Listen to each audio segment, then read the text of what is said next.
तो प्रिय छात्रों, आज के क्लास में जो हम आपको बताने वाले हैं एकदम तरह से हैंड राइटिंग अर्थात लिखा हुआ चीज हम बताएंगे और आपके एग्जाम में यकीन के साथ पूछा ही जाएगा। यदि बिल्कुल आपसे नहीं पूछा गया, यदि आपके परीक्षा में नहीं पूछा गया तो आप इस वीडियो को शेयर कर लीजिए और हमें कॉमेंट करके जरूर बता दीजिएगा। लेकिन प्लीज इस वीडियो को आप देख कर ही जाइए यदि आप स्टूडेंट हैं और अगर आपको एग्जाम का परीक्षा का थोड़ा सा भी प्रभाव है अर्थात आप चाहते हैं कि अच्छा अंक लाना, तो बिल्कुल तरह से इस क्लास को मिस मत कीजिए और इसी प्रकार का क्लास को आप डेली जरूर किया कीजिए, क्योंकि इसी क्लास से 100% आपके बोर्ड परीक्षा 2022 में जो होने वाला है वहां पे क्वेश्चन मिलेगा। चलिए तो हम इस क्लास को स्टार्ट करते हैं और पहला क्वेश्चन आपको दृष्टि दोष क्या है, इनके कारण व उपचार को आपको लिखना है। ध्यान रखिएगा, ये क्वेश्चन से आपको हर बार हर साल आप क्वेश्चन बैंक उठा के देख सकते हैं कि इस टॉपिक से प्रश्न फिक्स रहता है कि पूछा ही जाता है हर बार। तो आपको दृष्टि दोष के बारे में बताना है तो सिंपल से आपको यहाँ पर आंसर दिया गया है कि आंख का वह दोष जिसमें व्यक्ति को, यहाँ पे को होगा, व्यक्ति को दूर स्थित या निकट स्थित वस्तु स्पष्ट रूप से दिखाई नहीं पड़ती है, उसे हम लोग दृष्टि दोष कहते हैं। दृष्टि दोष मुख्यतः 3 प्रकार के होते हैं, अर्थात यहाँ पे पहला होगा दूर दृष्टि दोष जिसको हम लोग हाइपरमेट्रोपिया भी कहते हैं, दूसरा होता है निकट दृष्टि दोष जिसको हम लोग हायोपिया भी कहते हैं, और तीसरा होता है जरा दूरदर्शिता, और चौथा होता है अबिंदुकता। तो ये अबिंदुकता भी होता है, उसके बाद मोतियाबिंद, ये सारे भी होता है, लेकिन मुख्य रूप से आपका 3 होता है। तो इस प्रकार से हम तीनों के बारे में जानेंगे और याद रखिएगा इस तीनों के टॉपिक से आपके ऑब्जेक्टिव सब्जेक्टिव लेकिन पूछेगा। तो आपका सवाल है कि दूर दृष्टि दोष से आप क्या समझते हैं। आप चाहे तो यहाँ पे सुनहरा सा जवाब है, बिल्कुल आसान जवाब है, आप इसे रीड कर सकते हो या मैं पढ़ के सुनाऊं, आपको याद हो जाएगा यदि आप ध्यान से सुनते हैं। तो आंख का वह दोष जिसमें व्यक्ति को दूर स्थित वस्तु स्पष्ट रूप से दिखाई पड़ती है लेकिन निकट स्थित वस्तु स्पष्ट रूप से दिखाई नहीं पड़ती है, उसे दूर दृष्टि दोष कहते हैं। तो इस प्रकार से ये आपका कंप्लीट हुआ टॉपिक। अगला क्वेश्चन है यहाँ पे, इसे हाइपरमेट्रोपिया भी कहा जाता है। दूर दृष्टि दोष को हम लोग हाइपरमेट्रोपिया भी कहते हैं। याद रखिएगा ये पूछा जाता है कंपटीशन में कि हाइपरमेट्रोपिया बीमारी के इलाज में किस लेंस का उपयोग किया जाता है। तो आपको रखना है याद कि उत्तल लेंस का यूज किया जाता है, अर्थात अभिसारी लेंस। अर्थात दूर दृष्टि दोष को दूर करने के लिए हम लोग उत्तल लेंस से बने चश्मे का उपयोग करते हैं। तो इस प्रकार से ये टॉपिक आपका खत्म है। इसका कारण और रोकथाम सारा चीज यहाँ पर दिया गया है, तो आप इसे पढ़ सकते हो कि दूर दृष्टि दोष के कारण है नेत्र गोलक का छोटा हो जाना, नेत्र लेंस का छोटा हो जाना। इसका उपचार है अर्थात निवारण है कि इस दोष से ग्रसित व्यक्ति को उत्तल लेंस अर्थात अभिसारी लेंस से बने चश्मे का उपयोग करना चाहिए। आगे बढ़ते हैं, आपका निकट दृष्टि दोष है कि आंख का वह दोष, देखिए याद क्या रखना है आपको, निकट का मतलब निकट दिखाई देगा और दूर की वस्तु दिखाई नहीं देगा। तो आंख का वह दोष जिसमें व्यक्ति को निकट स्थित वस्तु स्पष्ट रूप से दिखाई पड़ती है लेकिन दूर की स्थित वस्तु स्पष्ट रूप से दिखाई नहीं पड़ती है, तो उसको हम लोग निकट दृष्टि दोष कहते हैं। अर्थात निकट वाला में निकट दिखाई देगा और दूर दिखाई नहीं देगा, तो इसे मायोपिया भी कहते हैं। इस दोष में क्या होता है, दूर स्थित वस्तु का प्रतिबिंब रेटिना के सामने ही बन जाता है। इसका कारण होता है कि नेत्र लेंस का मोटा हो जाना और नेत्र गोलक का लंबा हो जाना। उपचार है, इस दोष का उपचार है कि अवतल लेंस या अपसारी लेंस से बने चश्मे का प्रयोग करना चाहिए। जरा दूरदर्शिता है, जरा पास तो वो आने लगा जरा जरा, यानी जरा जरा दिखता है अर्थात छोटा छोटा दिखता है। तो आंख का वह दोष जिसमें व्यक्ति को ना ही दूर स्थित वस्तु दिखता है और ना ही निकट स्थित, अर्थात दूर और निकट दोनों में से कोई भी वस्तु स्पष्ट रूप से नहीं दिखाई पड़ता है, तो उसे हम लोग कहते हैं जरा दूरदर्शिता कहते हैं। और ये उम्र के साथ होता है, अर्थात ये बूढ़े लोग में आपको देखने को मिलेगा, या प्राय उम्र बढ़ने के साथ होता है। तो इस दोष को दूर करने के लिए हम लोग उत्तर और अवतल दोनों लेंस से बने चश्मे का उपयोग करेंगे, अर्थात बायोफोकल लेंस। अर्थात हम लोग उत्तर और अवतल दोनों का करेंगे। तो ऊपर में जो रहता है उत्तर लेंस रहता है दूर देखने के लिए, जबकि नीचे में आपका अवतल लेंस होता है अर्थात नीचे की वस्तु को देखने के लिए। तो इस प्रकार से ये टॉपिक खत्म है। अगला क्वेश्चन इसका हम देखते हैं, निम्न को परिभाषित करें, जिसमें से आपको विद्युत धारा है और भी टॉपिक है जो हम लोग यहाँ पे परिभाषित करेंगे बिल्कुल सिंपल लैंग्वेज में। तो यहाँ पे आपका सवाल है विद्युत धारा किसे कहते हैं। तो आपका सुनहरा सा आंसर हो जाएगा कि आवेशों के सतत प्रवाह को विद्युत धारा कहते हैं। अर्थात आवेश का जो प्रवाह होता है इसी को हम लोग विद्युत धारा कहते हैं। इंग्लिश में इसको इलेक्ट्रिक करंट कहते हैं। इसे हम लोग आई से सूचित करते हैं, सूचित किया जाता है। इसका एसआई मात्रक एम्पियर होता है। याद रखिएगा ये अदिश राशि होता है। यह इलेक्ट्रॉन में भाग लेता है, यानी इसके स्थानांतरण में इलेक्ट्रॉन भाग लेता है।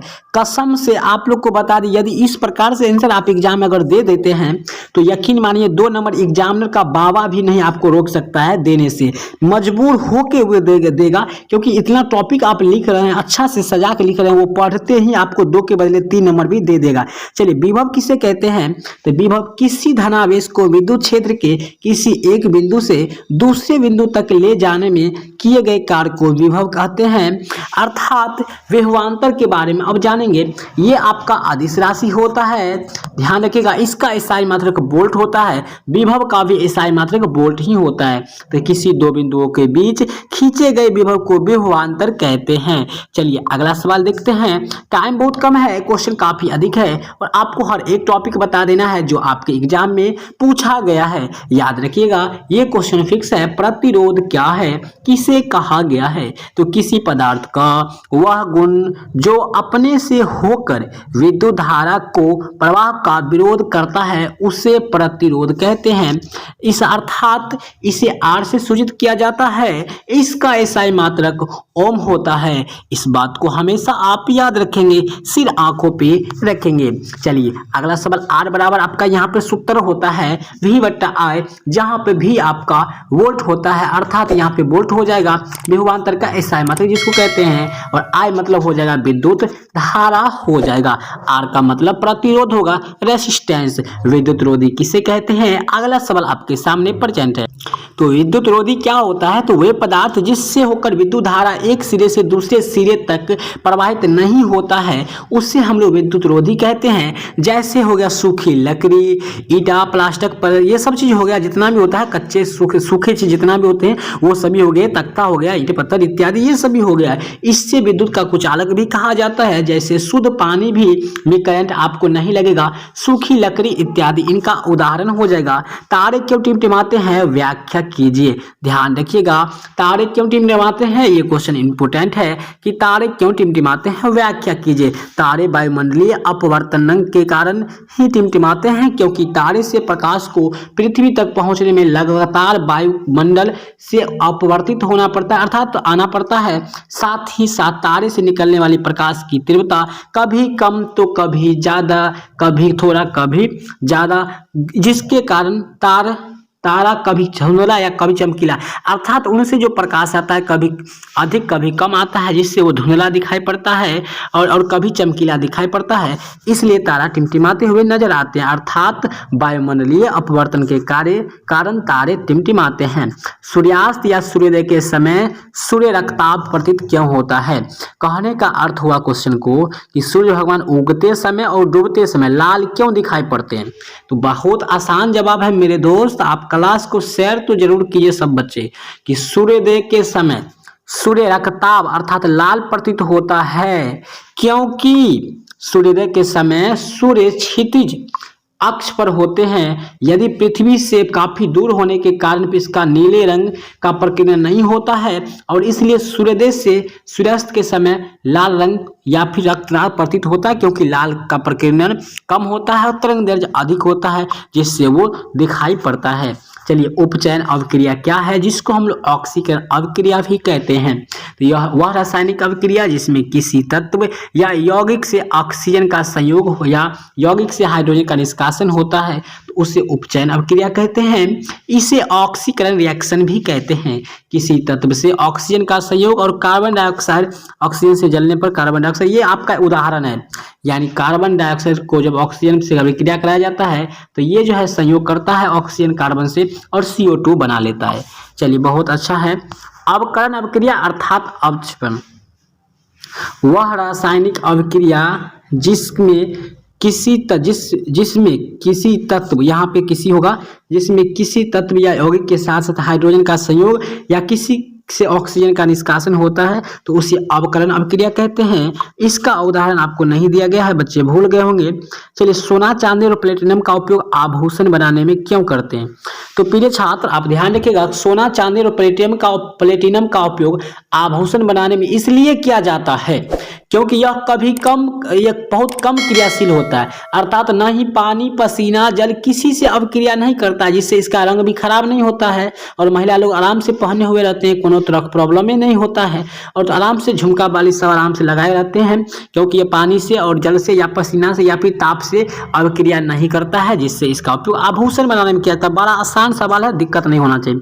दो धातु का नाम बताना है जिसको हम लोग चाकू से काटा जा सकता है। तो दो धातु का नाम है आपका लिथियम और सोडियम। ये दोनों को चाकू से काटा जा सकता है, बहुत ही कोमल होता है जिससे हम चाकू से काट सकते हैं। हीरे का अपवर्तनांक 2.42 होता है। इस कथन का क्या अभिप्राय है, क्या तात्पर्य है? तो हीरा का अपवर्तनांक 2.42 है। इसका कथन है कि अभिप्राय यह है कि हीरे का अपवर्तनांक सबसे अधिक होता है, इसलिए इसका प्रकाशित घनत्व अधिक होता है तथा प्रकाश में इसकी चाल सबसे कम होता है, यानी इसका घनत्व अधिक और चाल कम। किसी समतल दर्पण में उत्पन्न आवर्धन प्लस 1 होने का अर्थ क्या होता है? अर्थ यह होता है कि प्रतिबिंब का आकार वस्तु के आकार के बराबर होता है। अर्थ यह है कि अतः प्रतिबिंब आभासी तथा सीधा बनेगा, अर्थात H2 बराबर H1, अर्थात प्रतिबिंब की ऊंचाई बराबर वस्तु की ऊंचाई होगा। किसी भी आवर्धन एक का अर्थ वही होगा। कोई भी मान लीजिए आवर्धन एक का मतलब जितना बड़ा वस्तु उतना ही बड़ा उसका प्रतिबिंब होगा, तो बराबर हो गया दोनों। समतल दर्पण की विशेषता को आपको लिखना है, एकदम फिक्स क्वेश्चन है, याद कर लीजिएगा इसको कि समतल दर्पण की विशेषता क्या है। तो यहाँ पे लिखा गया है दोस्तों, इसका पीडीएफ भी आपको मिल जाएगा, लिंक डिस्क्रिप्शन में है, वहां से आप इसका पीडीएफ भी डाउनलोड कर पाएंगे बिल्कुल आसान टिप्स में। तो इसमें वस्तु का प्रतिबिंब कहाँ पे बनता है? दर्पण के पीछे बनता है। इसमें प्रतिबिंब वस्तु की अपेक्षा सीधा बनता है। इसमें प्रतिबिंब आकार वस्तु के आकार के बराबर बनता है। समतल दर्पण में वस्तु का प्रतिबिंब हमेशा काल्पनिक यानी आभासी बनता है। और सारा है, जैसे आप देख सकते हैं यहाँ पे। अगला है कि दीप्तमान अदीप्तमान में से आप क्या समझते हैं? तो वे वस्तु जिससे प्रकाश स्वयं उत्सर्जित होते हैं उसे दीप्तमान कहते हैं, और इसे प्रदीप्त भी कहते हैं। इससे प्रकाश स्वयं उत्सर्जित होता है, जैसे में हो जाएगा सूर्य, तारे, जुगनू इत्यादि। अदीप्त जिससे प्रकाश स्वयं उत्सर्जित नहीं होते हैं उसे अदीप्त कहते हैं, जैसे चंद्रमा, बल्ब, मोमबत्ती इत्यादि। चलिए, इससे अप्रदीप्त भी कहा जाता है। प्लास्टर ऑफ पेरिस को बनाने की विधि एवं उपयोग को आपको लिखना है। तो प्लास्टर ऑफ पेरिस बनाने की विधि इस प्रकार से है कि अर्ध जलीय कैल्शियम सल्फेट के जलीय विलयन को प्लास्टर ऑफ पेरिस कहते हैं, पहली बात। अगला है, यह जिप्सम से बनाया जाता है और जिप्सम को लगभग जो मुख्य रूप से पेरिस में पाया जाता है। जिप्सम कहाँ पे पाया जाता है? पेरिस में। यह विधि जब जिप्सम को 120 डिग्री तापमान पर गर्म किया जाता है तो प्लास्टर ऑफ पेरिस का निर्माण होता है। समझ में आ रहा होगा जी? कमेंट करके बताइएगा। गुण होता है कि ये सफेद चूर्ण होता है, ये जल से अभिक्रिया कर जिप्सम का निर्माण करता है। इसका रासायनिक सूत्र इतना होता है जो आपके सामने CaSO4 का होल ट्वाइस इंटू H2। अब है आपका यहाँ पे वॉशिंग सोडा और बेकिंग सोडा के गुण, यानी खाने वाला और धोने वाला। तो वॉशिंग सोडा का बनाने का विधि होता है कि जब सोडियम क्लोराइड के जलीय विलयन में कार्बन डाइऑक्साइड अमोनिया गैस प्रवाहित किया जाता है तो वॉशिंग सोडा का निर्माण होता है। वॉशिंग मतलब होता है धोने वाला सोडा का निर्माण होता है, जिसका समीकरण कुछ इस प्रकार से है। आप लोग इसको देख सकते हैं, स्क्रीनशॉट भी ले सकते हैं। गुण इसका जलीय विलयन क्षारीय होता है। ये सोडियम कार्बोनेट का तीव्रता से गर्म किया जाता है। इसका pH मान 7 से अधिक होता है। उपयोग कपड़ा धोने में, साबुन बनाने में, जल के अस्थायी खारापन को दूर करने में। चलिए, बेकिंग सोडा अर्थात खाने वाला सोडा बनाने की विधि होता है कि जब सोडियम क्लोराइड के जलीय विलयन में कार्बन डाइऑक्साइड अमोनिया गैस प्रवाहित किया जाता है तो बेकिंग सोडा का निर्माण होता है, अर्थात खाने वाला सोडा का निर्माण होता है। यहाँ पे अभिक्रिया बिल्कुल सही दिया जा चुका है, आप लोग इसे लिख सकते हैं। गुण होता है इसका जलीय विलयन क्षारीय होता है। इसका pH मान 7 से अधिक होता है, अर्थात ये क्षारीय है तो 7 से अधिक होगा ही। उपयोग रसोई घर में खाना, पुआ पकवान बनाने में, पाव रोटी बनाने में, अग्निशामक यंत्र में किया जाता है। सबसे इंपोर्टेंट सवाल आपके सामने में है, आघात वर्धनीय तथा तन्यता से आप क्या समझते हैं? आघात वर्धनीय मतलब होता है धातु आघात वर्धनीय होते हैं जिसे हथौड़े से पीट कर चादरों में परिवर्तित किया जा सकता है, तो इस गुण को कहते हैं आघात वर्धनीय कहते हैं। जबकि अधातु में आघात वर्धनीय नहीं होता है। तन्यता का मतलब होता है कि तानना अर्थात खींचना। धातु होते हैं जिसे खींच करके लंबे तार में परिवर्तित किया जाता है, लेकिन अधातु का तन्य नहीं होता है। चलिए, तो इस प्रकार से ये कंप्लीट हुआ है। परिवर्तित नहीं किया जा सकता। यहाँ पे टॉपिक याद रखिएगा, लगभग 1 ग्राम सोना से 2 किलोमीटर लंबा तार खींचकर बनाया जा सकता है, इतना तन्य होता है। क्या होता है जब कॉपर सल्फेट के विलयन में लोहे की कील डाली जाती है, तो जिंक सल्फेट में कॉपर सल्फेट का विलयन। तो जब किसी कील को कॉपर सल्फेट के विलयन में डालते हैं तो निम्नलिखित अभिक्रिया होता है। वो क्या होता है कि लोहा सल्फेट से कॉपर को विस्थापित कर देता है और उसका जगह ले लेता है ना। और जब किसी कील के कॉपर सल्फेट के जलीय विलयन में डाला जाता है, सेम बात है, यहाँ पे देख सकते हैं। और इसका स्क्रीनशॉट ले लीजिए, बोलने में काफी प्रॉब्लम है।